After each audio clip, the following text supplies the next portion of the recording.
Dr. McKee, who had grown up loving football, had struggled with her feelings about the sport. I don't feel that I am in a position to make a proclamation for everyone else. If you had children who are 8 and 10 and 12, would they play football? 8, 10, 12? No, they would not.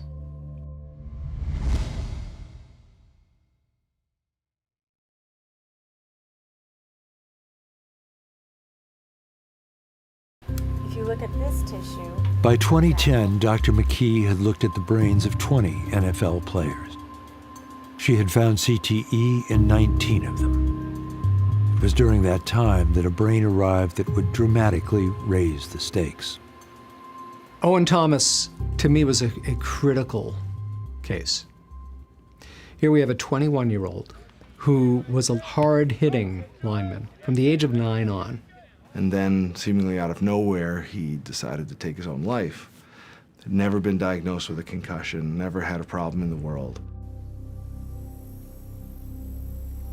Owen Thomas had hanged himself in his off-campus apartment. Chris Nowinski secured his brain for Dr. McKee. Without any history of diagnosed concussions, it seemed unlikely he had CTE. I was fully prepared to see nothing. I remember late at night looking at the brain and thinking, just gonna knock this one off. And it just floored me. I just couldn't believe what I was seeing. An advanced case of CTE had never been found in such a young person. It's abnormal to see. In like 20 spots in his frontal lobe. He's 21, he's so young. You know, that changes the game to me. Wrapped up and brought down by Owen Thomas. Because he'd never had a diagnosed concussion, Dr. McKee suspected Thomas might have gotten CTE from the everyday subconcussive hits that are an inherent part of the game. Another nice play by Owen Thomas. Those subconcussive hits, those hits that don't even rise to the level of what we call a concussion or symptoms, just playing the game can be dangerous. Raucous home, a crucial matchup in the AFC. McKee is saying, look, this is very much an issue at the core of the game of offensive linemen and defensive linemen pounding the crud out of each other on every single play, on every single down, at every single practice. And there's no getting around that. It was a controversial theory that raised fundamental questions about the way the game was played. The human body was not created or built to play football.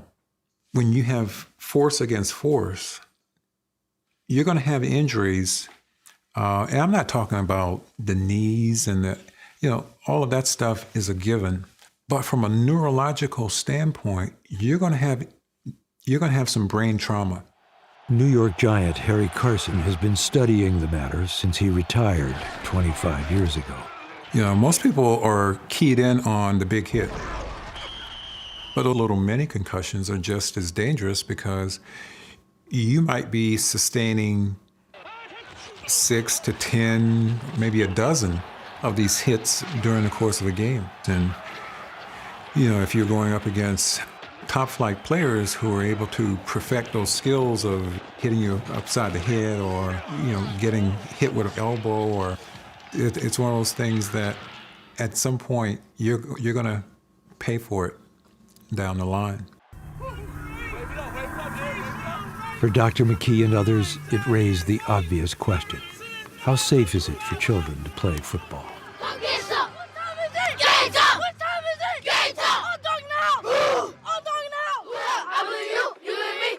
From a physical risk standpoint, you know what you are doing when you sign your kid up, that he can hurt his knee, okay? But what you should know now is your child could develop a brain injury as a result of playing football. It's not just on the pro level, it's on every level of football. The question is, do you want it to be your child? For Dr. McKee's colleague, Dr. Robert Cantu, The controversial answer was that no one under 14 should play tackle football.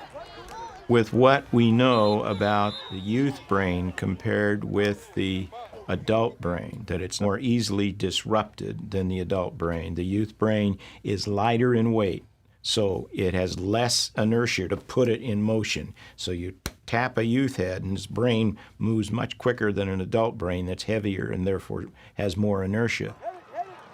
So I think we should be treating youths differently.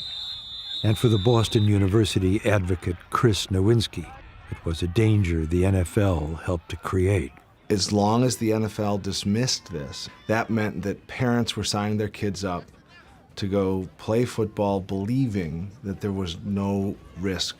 And, that wasn't fair to those kids or those parents, but especially those kids.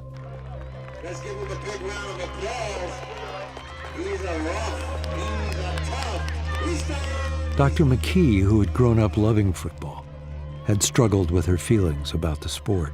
I don't feel that I am in a position to make a proclamation for everyone else.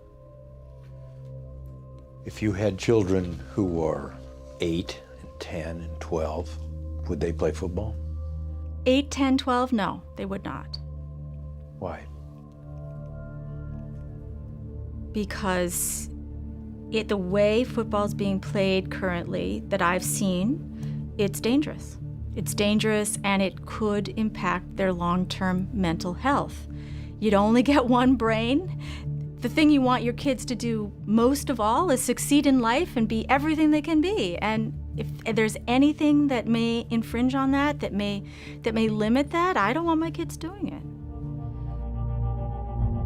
911 emergency. An apparent suicide by a powerful athlete. Your boyfriend? A beloved NFL star apparently took his own life today. What